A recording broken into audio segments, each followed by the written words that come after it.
Sulit as, last week, sino nandito last week? Taas ang kamay. Yung nandito. O yung mga nanood online, paki-thumbs up, no?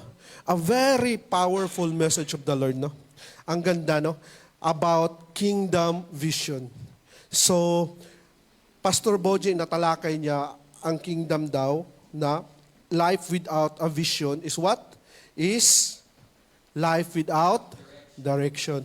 Napakasimple, no? Kasi your vision dictates your direction. Ibig sabihin, if you don't have vision, chances are you have no direction kasi wala kang goal in life. He also told na on last week na our present circumstances that does not define us. Very good, no?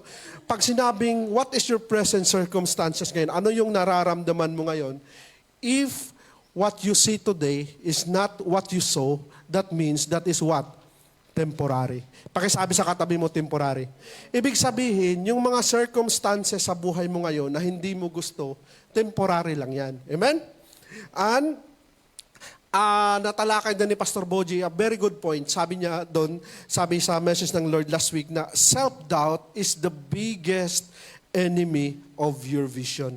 Pag sinabing self-doubt, ito yung wala kang believe sa sarili mo o nagda-doubt ka sa sarili mo. In other words, you are doubting yourself. Bakit biggest mistake siya? At it's common to all of us. Kasi bakit?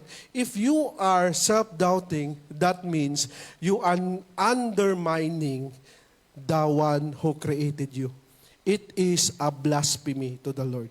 Kasi bakit? We are created on the image of likeness of God. My question is, if you are created in the image of likeness of God, may ginawa ba si Lord na mistakes? No? So, the one is the biggest, no, pinaka-biggest na kalaban ng iyong vision is your self-doubt. So, lahat dapat tayo, wala tayong self-doubt. Hindi totoo yung binubulong ng kaaway sa inyo na wala kayong mararating sa buhay. Actually, your future is already defined. Amen? Lalakaran na lang natin. And also, the message of the Lord talks about visions that whatever your eyes can see, farther than you can look. Ibig sabihin, ang physical vision natin, yung physical vision natin na nakakita mo, it's not what determines you. No, it's what you can look farther. Ibig sabihin, this is the dreams, this is the vision that God gives on your heart. Anong gusto mo? Anong gusto mo in the near future? No? And our imagination can bring us farther than the eyes can see. No? Mga imaginative. My question is, what are we imagining? Pag sinabi kong imagine, hindi to yung tamang tulala na sinabi ni Pastor Boji last week, no? Yung tamang tulala ka lang, nag-i-imagine ka. Imagination means, what are you foreseeing of your life 5 years or 10 years from now? Anong nakikita nyo in your life? Amen? And to this message, we will understand the two kind of kingdom vision. Malalaman natin, masisegregate natin yung dalawang kind of kingdom vision. Bakit importante yung na-define natin yung personal at saka yung corporate vision or yung private or yung congregational vision? Why? Because your personal vision defines you. Ang congregational vision, marami sa atin ngayon, hinahawakan natin yung mga congregational vision. I hope and I pray that after this message of the Lord, we can distinguish the difference, and we can live to our full potential. Pakisabi sa katabi mo, handa ka na bang malaman yung vision mo?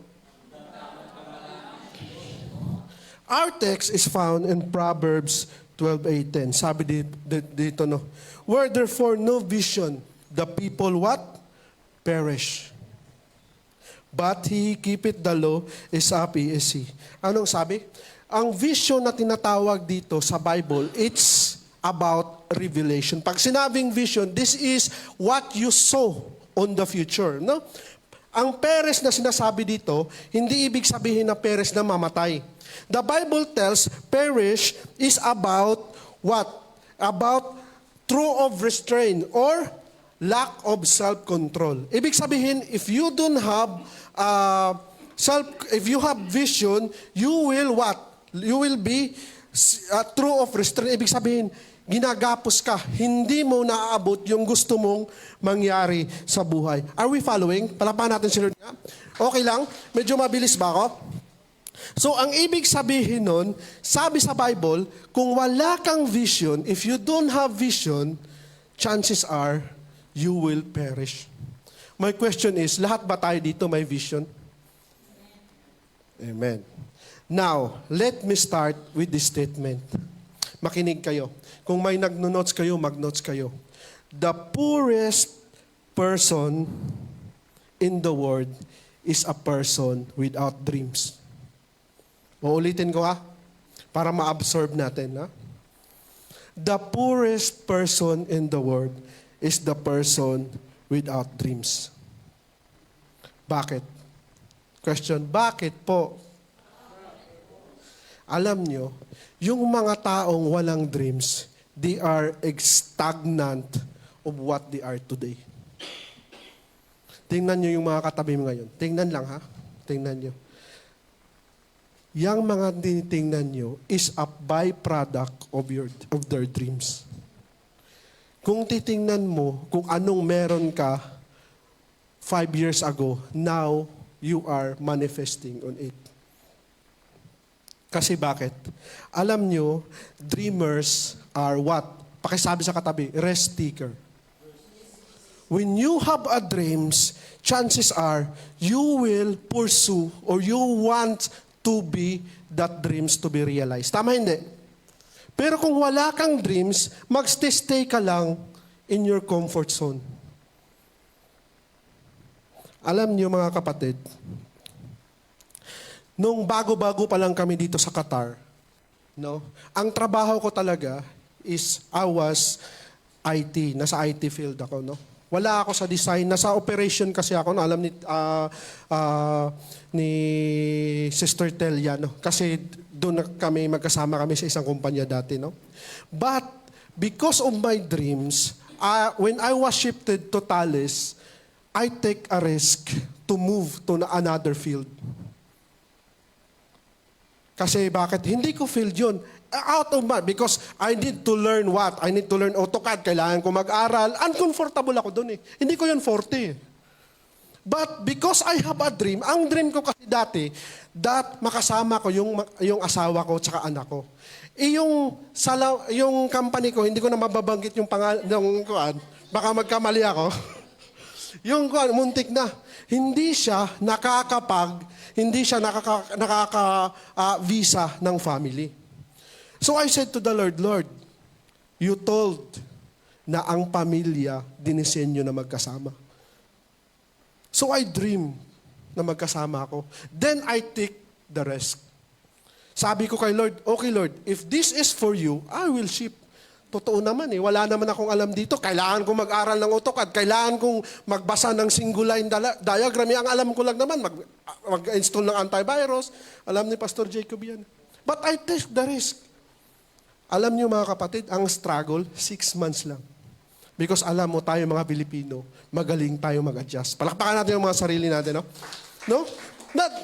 Now, the point is, because of that dream, kung natakot ako to take the risk, sana hindi ko pa kasama ngayon sila Pastor at wala pa kaming Ella. But because of that, I take the risk. That's why nandito siya. At yung experience ko sa Thales, that moves me ngayon kung saan akong company ngayon. Hindi ko na rin sasabihin kung saan company ako ngayon. Amen? So the point is, if you don't have a dream, chances are, you will be stagnant on your goal. Ay nako, dito na lang ako. Bakit? Dito okay lang masaya lang Walang comfort ako dito Comfort zone ako dito. But the moment you take a risk, listen to this, kung nandyan sa'yo si Lord, is there anything impossible to the Lord? Amen? Nagkukintuhan kami ni Ate Queenie kanina nabanggit niya sa akin, Ate, I will use your testimony if you allow, Meron ba siya? Kasama na, no? Alam nyo, your job now is just temporary. Hindi naman natin gustong pumunta sa mga job na yan. Ang totoo, nahihirapan tayong gumising ng maaga. Sino man gusto sa ating gumising ng maaga, taas ang kamay. Pero bakit tayo gumigising ng maaga? Kasi bakit? Gusto nating magtrabaho. Ngayon, pag hindi na kaaya-aya ang environment dyan sa trabaho mo, mag-pray ka na kay Lord. Hindi ka na nakaka-bless at hindi ka na nababless. What you need to do? Pray ka kay Lord. Lord, bigyan mo ako, Lord, ng na-o-obtain ko, nasasatisfy ko yung purpose ko. Kaya Ate Queenie, sinabi ko sa kanya, ang ibibigay ni Lord sa'yo, perfectly tailored for you. Perfectly para sa iyo. Kasi bakit? There's no other way na ang Lord magbibigay ng tira-tira lang. You are perfectly designed in His image, so magbibigay siya sa iyo ng pinakamaganda, perfectly designed and perfectly tailored for you. Amen? So wag kayong mag-alala. Dito sa Imhay, inuulam na lang yan sa kanin. Amen? Kasi pag nawalan tayo ng trabaho, ibig sabihin, bagong assignment. If there is one door closes, there is what? Windows? Ang window, ilan? Anong mas marami? Door or window? Mas marami ang window, mga kapatid. Ang door, 4 lang yan. 2. Kung malaki yung bahay mo, mansion, 4. Pero ang window, mas madami. Amen? That means there is more opportunity installed for you with the Lord. Amen? Kaya, huwag kayong mag-alala. Ipag-pray nyo lang yan. Amen? Take a risk. No? The first step in fulfilling your reason for existing is realizing that you have given a vision. Tandaan nyo, ha? The first step in fulfilling what? Your existence, reason for existence is what? Realizing that you have given a vision. Bakit?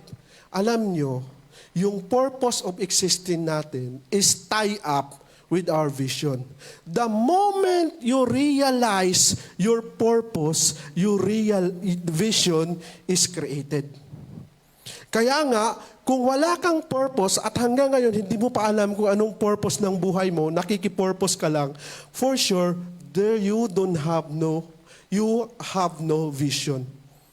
Wala kang vision, kapatid. Amen? When you understand the source of your vision, you will learn the secret of its origin. Tama? Ang lahat ng bagay, pag naalaman mo yung pinakaugat, malalaman mo kung ano ang pinaka-origin. Kaya nga, pag sa doktor, yung nagme-medical science dito, kumuha ako ng medical science, crash course lang, mga 2 weeks. No? Kailangan yung sakit ng isang tao, hindi mo pwedeng tapyas-tapyasin lang sa ibabaw. Yan, dapat hanapin mo yung what? Root cause para masolusyonan yung problema. In other words, if you don't know your purpose of existence, vision is not created. Now, my question is, do you know our purpose of existence?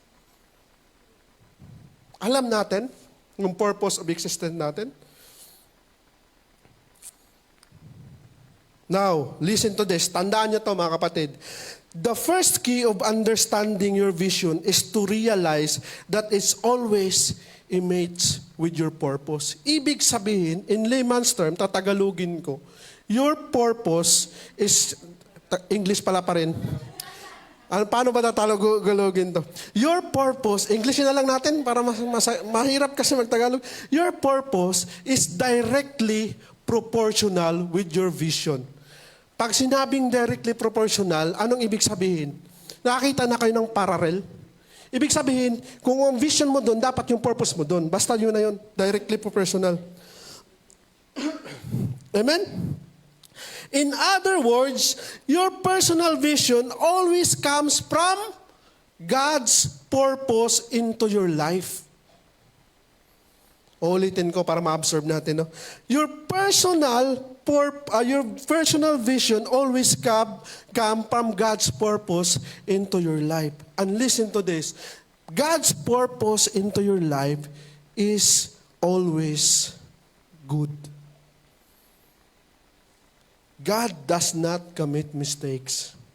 Kaya ngayon, tiniisip mo sa sarili mo, ano ba nangyayari sa akin? Bakit ganito ako?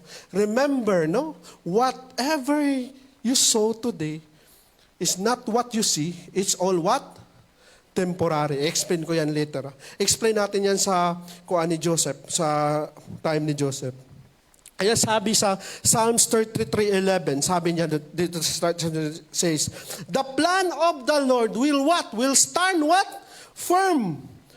In what? Forever. And the purpose of His heart through all generation. Ang plans ng Lord sa iyo, kapatid, kahit gaano mo mag-divert, will prevail. Kaya nga, sabi sa Proverbs, paborito ni Kuya Kent ito, naalala ko tayo si Kuya Kent. Kuya Kent, malapit tayo magbakasyon na. Kita tayo, mga 3 days. No? Anong sabi? Many are the plans of what? Man's heart. But the plans of the who? Lord's prevail. Very simply. So, nothing can get in the way of God's purpose in your life. It will always come to pass. Pakisabi, come to pass. Ibig sabihin, kung yan ay purpose ng Lord sa iyo, no one can ever hinder. Kaya hindi uso sa atin dito tayo sa Imha, yung mga padrino, kung sino-sino ano ba yun tawag? Ano sa Tagal yung padrino? Yung dikit, baker. Wala dito, walang dikit-dikit, walang baker-baker. Our baker is who? The Lord. And our purpose is already what? Defined. Ang gagawin na lang natin is ano? Lalakaran na lang natin. Now, my question is, nilalakaran ba natin lahat? The difference between purpose and vision is purpose. Pag sinabing purpose, this is the intent of which the Lord created you. No? The reason why you are born. But purpose is what God has already decided in His own mind that you will supposed to begin to fulfill. Naka-decide na ang Lord. Ikaw, nakita ka niya na. Ito si Pastora Carmi at the age of blah, blah, blah, magkakaroon ng asawa, gwapong mga anak. Ay, ito, nakikita ko na to, nandun to. Nakita na, dinisign na ni Lord yan eh. Pero, ang gagawin mo, is lalakaran mo yan. Kaya lang kasi tayo, mahilig tayo tumingin what we can, what? Ang nakikita kasi natin yung present circumstances natin. The Bible is very clear that what? The thoughts of the Lord is what? Not your thoughts. And it is higher than your thoughts. Kaya mga kapatid, hindi mo naiintindihan yung nangyayari sa buhay mo. Anong gagawin dito? Tama, sunod lang. Amen? When you are able to see your purpose, your vision comes to life. Ulitin ko ha. When you're able to see your purpose, the reason why you exist, your visions come to life. Kaya, wala kang vision unless you discover your purpose. Kaya nga, it is what? Directly proportional to your, kaya purpose is directly proportional to your vision. Amen? Vision, listen to this, is a visual representation of your what? Unseen future. Pakisabi, unseen future. Ibig sabihin, ito yung nakikita mo, whatever you will be, 10 years or 5 years from now. My question is, may nakikita ba tayo kung ano mangyayari natin sa iyo in the near future? Nakikita na ba natin? Or hanggang ngayon, gusto mo lang maglinger dito? Wala kang vision yun. See, for example, the story of Joseph. Kilala niyo si Joseph, the dreamer? Sino nakakilala kay Joseph? Joseph, at the age of pa lang siya, he was given a what? A vision. That he will be what? He will be a second command on Egypt. Binigyan na siya ng vision. Nakita niya yun eh. Nakita niya na yun. Na meron siyang nakita. Pero, ang nangyari kay Joseph, ano nangyari sa kanya? Before that, napagsilusan siya, binugbog siya, nahulog pa siya sa, ano yun, putikan ba yun? Hindi pala. Mali pala. Iba pala yung nahulog sa putikan. Sa pit. Iba yun. Napagsilusan siya ni Potiphar. Pero, maliit pa lang siya or bata pa lang siya, nakita niya na magiging second in command siya sa Egypt. When he is in the pit siguro, sabi niya sa sarili niya, nandun na siya sa pit, sabi niya sa sarili niya, pag nasa pit ka, anong ibig sabihin nun? Di ba mahirap doon, madilim, maputik, ikaw lang mag-isa, takot ka, baka may mumu. Sa pit ka no? Pero sabi ni Joseph sa sarili niya, this is not what This is not what I saw. This is not what I dream. I dream that I will be second in command on Egypt. Kaya tumigil ba si Joseph? Hindi. Because that pit is not what he saw. That pit is his present situation. Ngayon, tanungin ko kayo mga kapatid, what are your present situation today? Na hindi kaya-aya, na parang ang gulo-gulo. Hindi to, ang hirap na, trabaho na ako ng trabaho, busy-busy ko. Yung asawa ko, hilata lang ng hilata. Ano nakikita nyo sa present situation nyo ngayon na hindi nyo gusto? Because if that is not what you saw, then it's temporary. Si Joseph, nanatili ba siya sa pit? Hindi, di ba?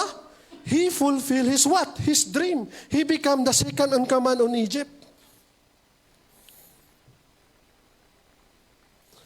Kaya kung anong nararanasan nyo ngayon, kung hindi nyo siya nakikita in the future, that is all temporary. Palapakan natin si Lord. Kaya dapat, you have to understand that all that is happening in your life today, kung hindi mo siya nabivisualize sa future, all temporary lang yan. I will give you an example. Yung anak ko, si Elisha, maliit pa lang yan. Ilang taon si Elisha? Mami? 5, magsi-6, no? Yung makulit na matabang bata na manang-mana sa akin, yung mukha. Pero si Elisha, 5 pa lang yan, ang nakikita ko dyan, doktor na yan. Lalakaran na lang ng anak ko. Doktor na yan kikita ko na. Ako, nagtatrabaho ako, gumigising ako ng paaga, nagdadrive ako ng 1 hour papunta doon kung saan, hindi ko nasasabihin yung company. Pabalik din 1 hour, hindi ko na rin sasabihin kung anong sinasakyan ko. Yun yung present ko ngayon Gising ng umaga, sigawan ng amo kung may kuan. Yun ang present ko ngayon. Pero ang nakikita ko, nasa Pilipinas na ako, no? Nagme-mentor ng mga leaders, preaching 1,000 people. Yan ang nakikita ko. All this is temporary just to attain your purpose. Kaya dandyan yung vision Dapat may vision ka. No? Now, in order to attain your vision, you have to have what? Pakisabi sa katabi mo, self-discipline. Question, may disiplina ba tayo? Ha? Tumatawa yung asawa ko dito sa harap. May disiplina ba tayo? So what is self-discipline na tinatawag? Merong self-discipline at merong external discipline. Ang ayaw natin yung external discipline, yung dinisiplina tayo ng iba, ayaw natin yan, di ba? Pero wala naman din tayong self-discipline, kaya tayo dinidisiplina ng iba. Now my question is, why discipline is very important? At why discipline is imperative to attain your vision? Listen to this, no? Self-discipline is simply a self-imposed standard for a higher goal. Dinisiplina mo yung sarili mo, is a self-imposed standard. Para bakit? Para ma-attend mo yung goal mo. Ibig sabihin, nididisiplina mo yung sarili mo. Tingnan nyo si Manny Pacquiao, no? I-example ko si Manny Pacquiao, no? Si Manny Pacquiao, nung kalaban niya si Barrera, ang disiplina na sarili sa squad niya, di ba ang boxing 12 rounds lang? 12 rounds lang boxing. Pero dinisiplina niya sa sarili niya, araw-araw, tumitira siya ng 36 rounds. Araw-araw talaga yun. Magbuboxing-boxing siya. Nung dumating ang laban, yung 12 rounds, parang wala nangyari sa kanya. Ang tinitira niya is what? 36 rounds. That's the power of discipline. Great leaders have self-discipline. Kung gusto niyo maging magagaling na leaders, dapat may disiplina kayo. Yung mga leaders dito, yung mga nagmi-mentor, yung mga nagpipreach, may mga disiplina sa sarili nila yan. Kayo tulog na, kami gising pa, nakikinig ng mga preaching, nagbabasa para maipakain. Disiplina. Yung mga first honor sa klase, naging first honor lang ba yan diretso? Kahit gaano ka katalino, if you don't have discipline to study, you will be a mediocre. Tama, Angel? Ang labanan dito is disiplina. So, you have to what? You have to self-discipline yourself. Pakisabi sa katabi, self-discipline. Alam mo, in the year 1954, no? In the year 1954, science, psychologists, and sport, and study shows that it is impossible for the body to break a mile under 4 minutes. Ibig sabihin, noong 1954, ang studies nagsasabi na hindi ka talaga physically not possible to run in 4 minutes in a mile. Imposible yun. No? Imposible yun sa studies. Pero that time, si Roger Bannister broke it in 4 minutes time. That's the same year. Uy, amazing. Imposible. Pero alam nyo ba kung anong pinagdaanan ni Bannister bago niya na-broke yung record na yon? You can research it. Alam nyo? Every day, he disciplined himself to run and run and run and run. Lahat ng mga athletes tulog na, siya tumatakbo pa. Lahat kumakain na, siya nagpa-practice pa. No? If you have discipline, you will be trusted. Pakisabi trusted. Kasi ang taong may disiplina, pinagkakatiwalaan yan. Hindi mo nga madisiplina yung sarili mo, paano ka makakatiwalaan ng iba? Tama hindi? So you have to what? Discipline yourself in order for you to what? Fulfill your vision. Ngayon, ang pinakatanong ko na lang sa atin mga kapatid, do we have discipline? Anong mga bagay sa buhay mo ngayon ang hindi mo pa nadidisiplina? You know, one of the gift of the Holy Spirit is what? Self-control. Pakisabi sa katabi, self-control. And self-control is rooted from the word discipline. Sabi ni Solomon sa Ecclesiastes, a person without self-control is like a castle without a what? Wall. Easily break. Mabilis ka. Kaya, importante ang discipline for your growth and importante ang discipline for what? To attain your vision. Amen? Palapakan natin si Lord. Now, the question is, are we disciplining enough our life to attain our vision? That's the question. No? Pastor naman, ang daming question. Hindi pwedeng sumagot, pwede yung pagnilay-nilayan. Amen? Now, personal vision simplifies or narrow your choices. Totoo, hindi. Kung meron kang vision, meron kang goals, it will what? Simplify your life. Pakisabi, simplify your life. Tandaan nyo ito mga kapatid. Pag nagda-drive ka, kung alam mo kung saan ka pupunta, alam mo rin kung anong daan hang hindi ka doon dadalhin. Tama hindi? Alam mo kung saan ka pupunta. For example, ako pupunta ako sa SOK. Alam ko yung daan sa SOK eh. Tama hindi? Nag-aaway kayo ng misis nyo sa driving. Hindi nga yan. Ay, dito nga yung daan papuntang SOK. Ikaw, pabalik ka na oh.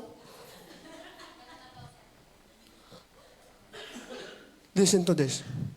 Vision simplifies your choices. Bakit?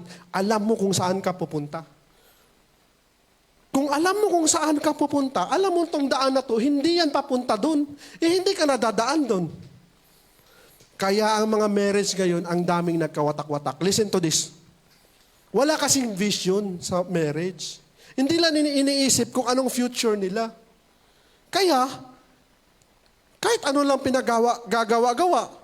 For example, if you envision your marriage to be successful, na dumating kayo ng silver anniversary, 25 years, dumating kayo ng gold, dumating kayo ng diamond, 60 years, at hanggang dumating pa kayo ng mga 1,000 years na magkasama, pagbuhay pa kayo, you have your vision, right? If you're a marriage, anong gagawin mo ngayon? Manchichicks ka ba? Nanchichicks ka kasi wala kang vision sa marriage mo. Nanchichicks ka kasi wala kang nakikita in your future. Anak ko, nakikita ko, doktor yan. Pagkuan, ipag tumigil ako dito, magiging doktor ba yan? Vision protects your goal. Pakisabi, protects your goal. Ngayon, my question is, anong mga vision natin? Ano nakikita natin in the near future?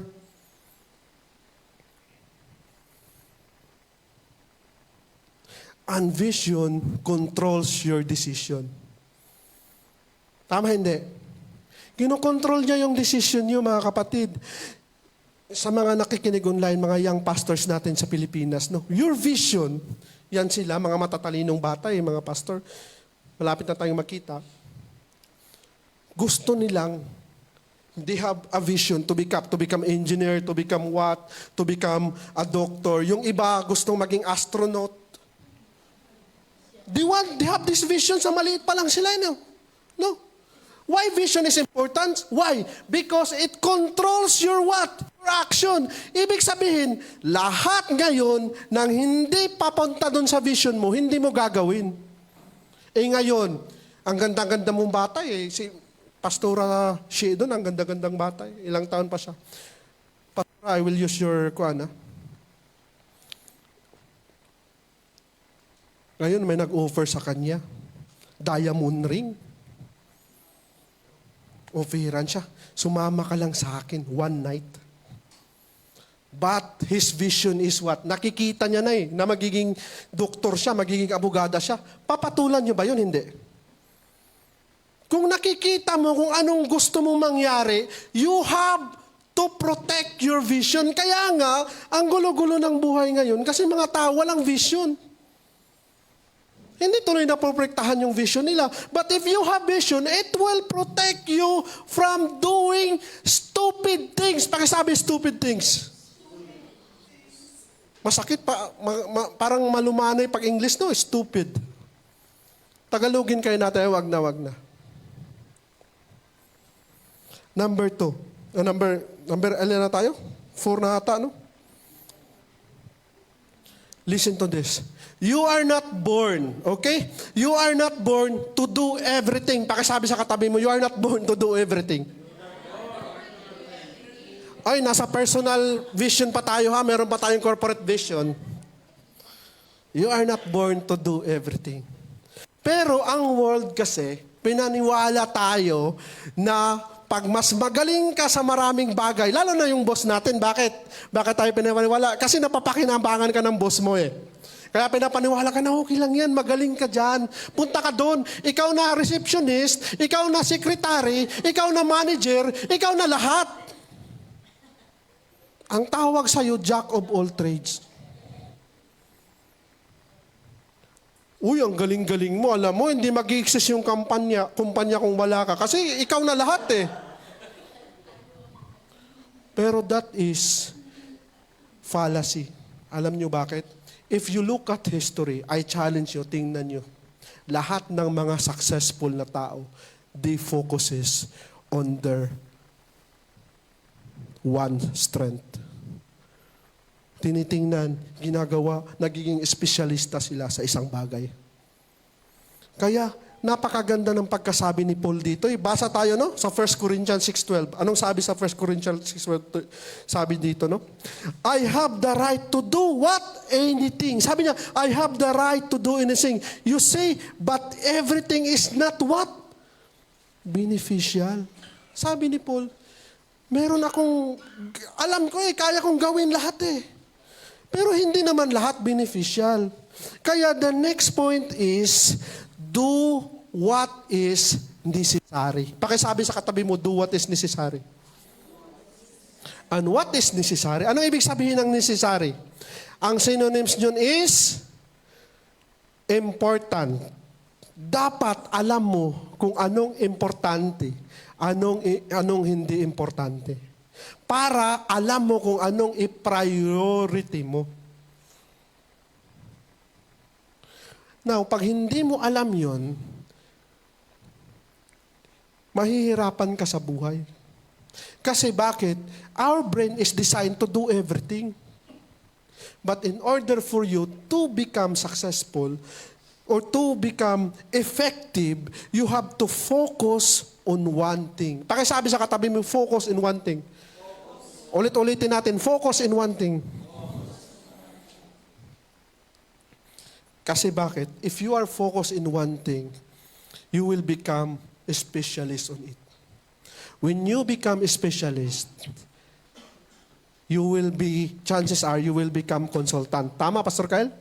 When you become consultant, ikaw na lalapitan ng lahat. Kasi bakit? Magaling ka sa bagay na yun At kung sa isang lugar, sino ang hahanapin? Yung pinaka magaling.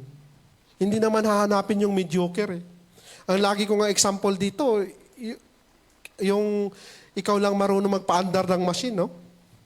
Hindi ka talaga tatanggalin. Ihinto yung negosyo kung hindi, kung matatanggal ka. No? But you are a specialist of that thing. Amen? Palapakan natin si Lord. Okay lang ba? No? Wala pa, nasa first part pa tayo, no? Now, the question is, ang question ngayon, paano mo ngayon malalaman that your vision, yung mga vision natin, comes from God? Sabi, paano po? Paano natin malalaman? Listen to this. That vision, we are talking about personal vision pa. We're not talking about corporate or what? Congregational vision. Paano?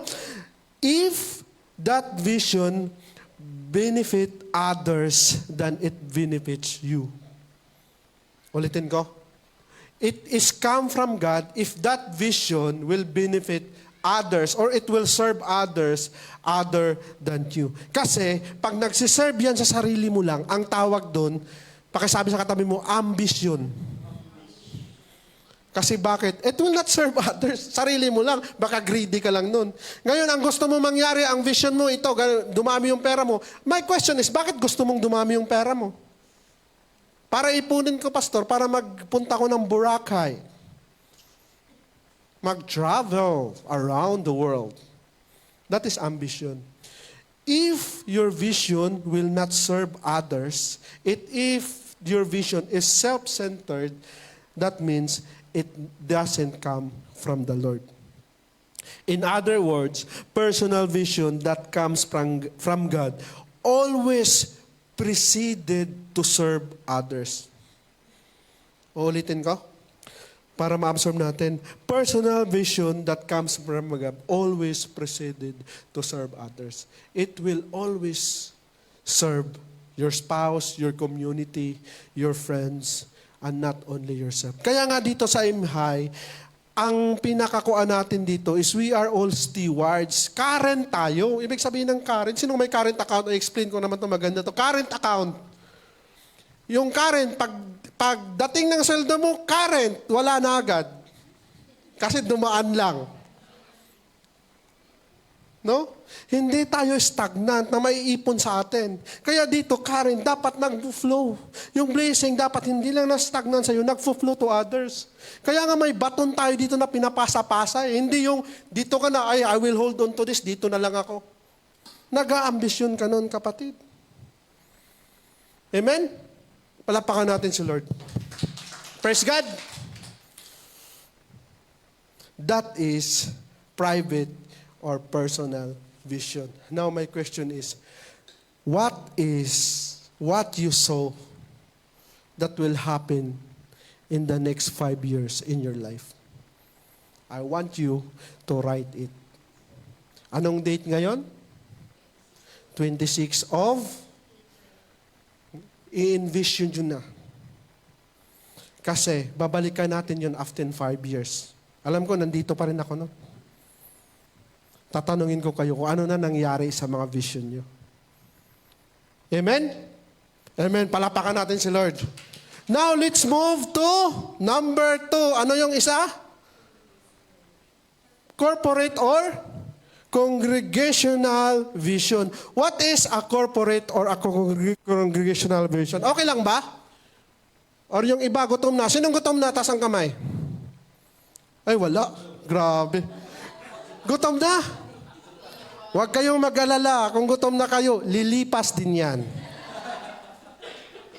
Number, congregational vision. If you are familiar with your Bible, pag tinignan nyo yung mga Bible nyo, vision is given not to group of people. It is given to a leader. Tingnan nyo yung Bible nyo. If you are familiar with your Bible, nagbigay ng vision ang Lord. For example, Moses. Let's say Moses. No? Binigay ang vision kay Moses, but Moses, what? Hindi niya natapos, ibinigay kay kanino? Kay Joshua, hanggang na-liberate sila sa Israel, sa Egypt. No? In other words, congregational vision is the vision that is given to the leader para i-impart to the people. Now, kami ni Pastor Boji, lahat tayo dito, we are part of a congregational vision. Tatay in vision, binigyan siya ng vision ni Lord. Hindi niya yun madadala. Kaya nagkaroon ng congregation ngayon. Nagkaroon ng imhay. Anong vision ng imhay? To change the thinking of all the people of religious mindset to become kingdom what? That is the vision.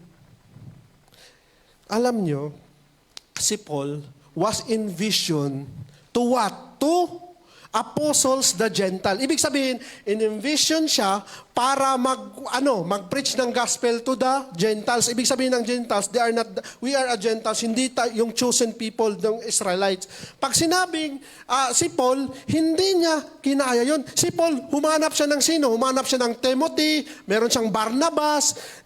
Nag-envision siya to inherit what he envisioned. Ipinasa niya sa congregation. Also Jesus. What is Jesus' vision? To return the kingdom that is lost. Pero si Jesus ba nag-isa lang? Hindi, pumili siya ng mga disciples niya. He looked the 12 disciples, and the 12 disciples also envision and give it, through it, to the church. Kaya meron tayong church ngayon, kaya meron congregation ngayon, pasahan siya. Yan ang tinatawag na congregational vision. Ngayon, my question is, dapat, alam nyo, hindi pala question, statement pala to. Dapat alam nyo kung anong congregational vision meron kayo. Kasi bakit? Dapat alam nyo na yung binigay na leader sa'yo is rooted from the Lord. Kasi bakit? Mahirap na.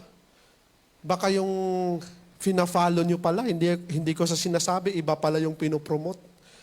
Baka pag sinabi ng, hindi na ako magbabanggit ng pangalan, hindi kayo makakapunta sa langit hanggat wala akong perma.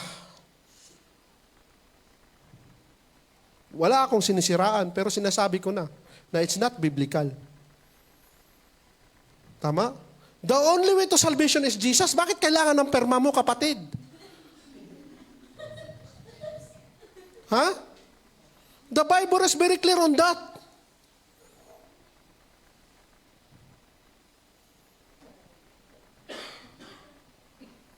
Now, congregational vision.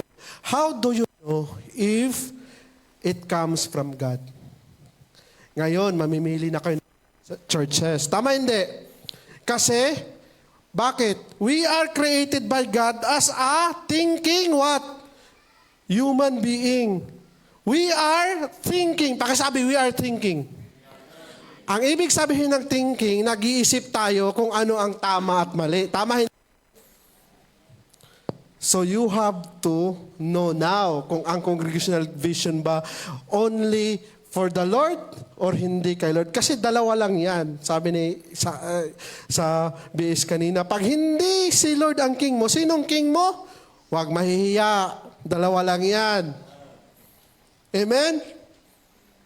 So, number 1, malalaman mo that the corporate vision is come from the Lord if number 1, it promote service to others. Kung nagpro-promote siya to serve others, to reach the gospel, hindi yung nagpro-promote ng yumama, anong pinopromote niya, prosperity gospel, o hindi naman biblical. Kung nagpro-promote siya, that it will serve others, it will serve your community. No, it will spread the kingdom gospel. Kung tinuturuan yung mga membro na dapat maging change kayo, na kayo ang mag-start ng change, then that is come from the Lord. Number 2, if the congregation promotes unity. Kung nagpro-promote siya ng unity, hindi nag-aaway-away yung mga pastor. Hindi nag-aaway, ayun na naman, siya na naman. Nag-away-away na. Hindi ma-designate. Walang unity. Kung anong nag-aaway sa pera o ano to, nakikialam kung anong ano. Hindi ko sa sinasabi, ang daming church na ganyan. Be a thinking human being. Number 2, if there is no, number 2 ba? Number 3. If there is no what? Pakisabi sa katabi mo, jealousy among members and leaders. Among members and leaders. Ibig sabihin, hindi nagsisilusan. Yung mga leaders, hindi nagsisilusan yung mga members.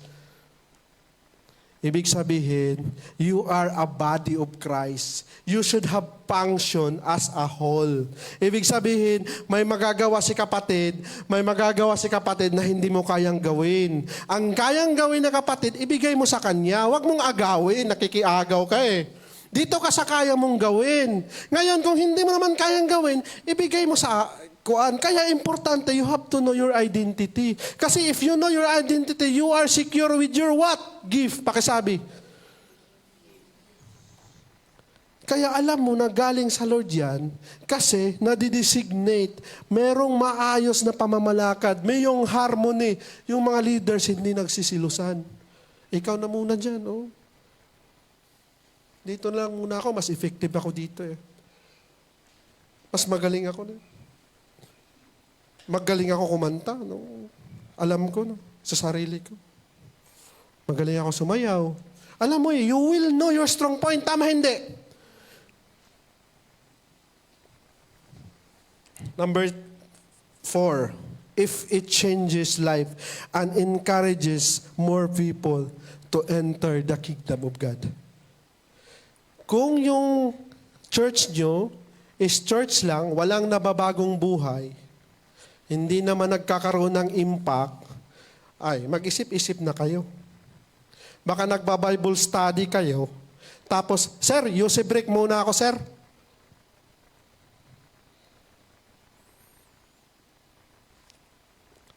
If your church is not, alam nyo ba mga kapatid, yung church na walang anointing, yung church na wala talagang congregational vision, alam nyo yung church na parang organizational kuan lang, organizational group. Parang fraternity lang. Alika dito, may enjoy dito eh. Pagkatapos nating masimba, Starbucks tayo. Walang nabagong buhay. No? And lastly, masaya na. If it help, listen to this, it help God's purpose in your life. Kung na-fulfill nyo yung mga assignment nyo sa buhay, mga kapatid, yun the reason why you are existed.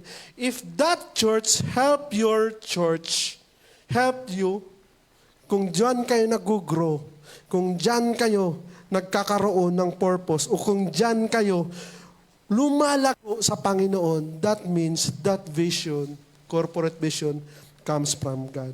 My question is, sa mga online, sa mga nandito sa studio, ang tanong ko, what does your church envision you to do?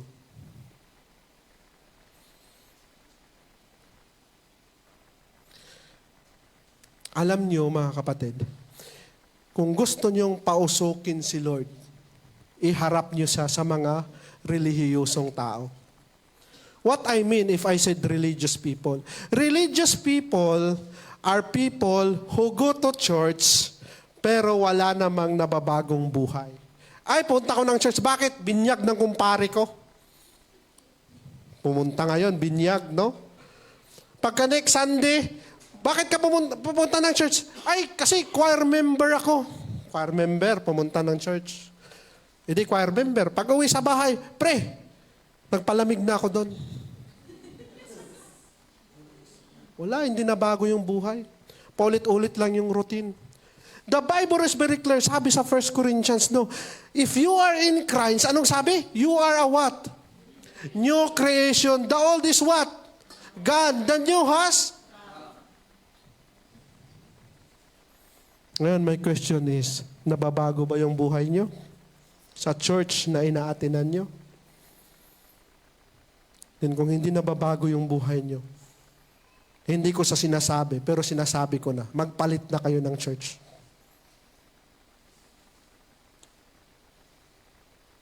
Magpalit na kayo ng church. Kasi if you are not growing spiritually, that means you are not fulfilling the purpose of the Lord in your life. Amen? Palakpakan natin si Lord. Okay lang ba? Conclusion na tayo. Ay, masaya na. Conclusion na, no?